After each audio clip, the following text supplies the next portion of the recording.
महिला सक्षमीकरणासाठी सक्षम प्रशिक्षण केंद्र उभारणार डॉक्टर सुचिता सचिन भालेराव यांचे वक्तव्य. बालाजीनगर, आंबेगाव, कात्रज प्रभाग क्रमांक 38 मधून अपक्ष उमेदवार डॉक्टर सुचिता सचिन भालेराव यांनी प्रभागातील महिलांसाठी सक्षम प्रशिक्षण केंद्र उभारण्याचा निर्धार व्यक्त केला आहे. महिलांना आर्थिकदृष्ट्या स्वावलंबी करण्यासाठी कौशल्य आधारित प्रशिक्षण, उद्योग मार्गदर्शन, स्वयंरोजगाराच्या संधी आणि महिला उद्योजकांना प्रोत्साहन देणारे उपक्रम राबवण्यात येणार आहेत. प्रभागातील महिलांनी स्वतःचा व्यवसाय सुरू करून सक्षम व्हावे यासाठी सक्षम पर्याय प्रभागात उभा केला जाईल असे त्यांनी सांगितले. महिलांचे सामाजिक व आर्थिक सशक्तीकरण हेच आपल्या कार्याचे प्रमुख उद्दिष्ट असल्याचे डॉक्टर भालेराव यांनी स्पष्ट केले. आपण म्हणतो महिला सक्षमीकरण, सबलीकरण झालंय, पण मला तसं वाटत नाही. जर तुम्हाला एखाद्या क्षेत्रामध्ये पुढे जायचे आहे, तुम्ही साथ सोबत सगळ्यांची घ्या, पण स्वतः नवीन गोष्टी शिकण्यासाठी प्रयत्न करा. आपल्याला त्यांना प्रशिक्षण असं द्यायचंय की जरी तुमचं शिक्षण कमी असेल तरी तुम्ही हार मानू नका. फक्त लोकांना बोलणारं नाही तर हातांना काम देणारं नेतृत्व मला करायचंय. नमस्कार, मी डॉक्टर सुचिता सचिन भालेराव, संस्थापिका, अध्यक्षा, भैरवी सोशल फाउंडेशन आणि मोरया नर्सिंग होम. आज मी माझ्या हॉस्पिटलच्या ह्याच्यातून जेव्हा रोज सामान्य माणसांशी जेव्हा निगडीत प्रश्नांना ऐकते त्यावेळेस खरंच जाणवतं की खरंच आपण म्हणतो महिला सक्षमीकरण, सबलीकरण झालंय, पण मला तसं वाटत नाही. आजही आपण अशाच महिलांना पुढे जाताना पाहत असतो की ज्यांची कामे ती स्वतः नाही करत आहे, ते कामं इतर कोणी करतायत.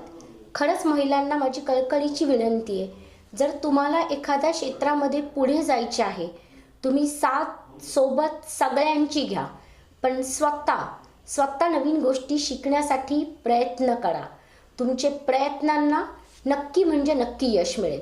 या संकल्पनेतून जर मी खरंच या प्रभागाची जनसेविका, नगरसेविका म्हणून जर मला कार्य करण्याची संधी मिळाली तर सर्वात प्रथम असे व्यावसायिक प्रशिक्षण देणारे केंद्र उभारू की ज्या ठिकाणी फक्त साधे नॉर्मल आरीवर्क, शिवण क्लास ह्यासारखे कोर्सेस घेऊनही त्यासोबत आपण काही औद्योगिक प्रशिक्षण देऊ शकतो का, की ज्याच्यातून कदाचित माझी ती महिला, कारण हा जो भाग आहे या ठिकाणी खूप लोक हे फक्त विदर्भ, मराठवाडा इकडून पण आलेले आहेत.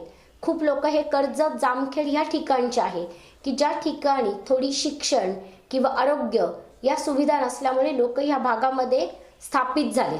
आपल्याला त्यांना प्रशिक्षण असं द्यायचंय की जरी तुमचं शिक्षण कमी असेल तरी तुम्ही हार मानू नका.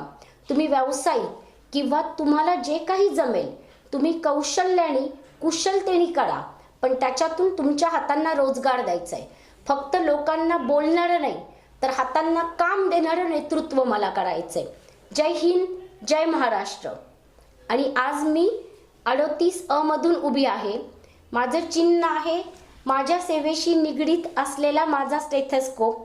आणि आमच्या सर्व डॉक्टर बंधू भगिनींचे खूप खूप आभार मानते की आज एक महिला डॉक्टर ह्या रणांगणामध्ये उभी आहे. तिला एकटी पडू न देता सर्वांनी खूप जास्त पुढाकार घेतलेला आहे. सर्वात प्रथम मी माझ्या सर्व डॉक्टर बंधू भगिनींचे, फक्त माझ्या प्रभागातील नाही, संपूर्ण महाराष्ट्रातील डॉक्टर बंधू भगिनींचे खूप खूप आभार मानते.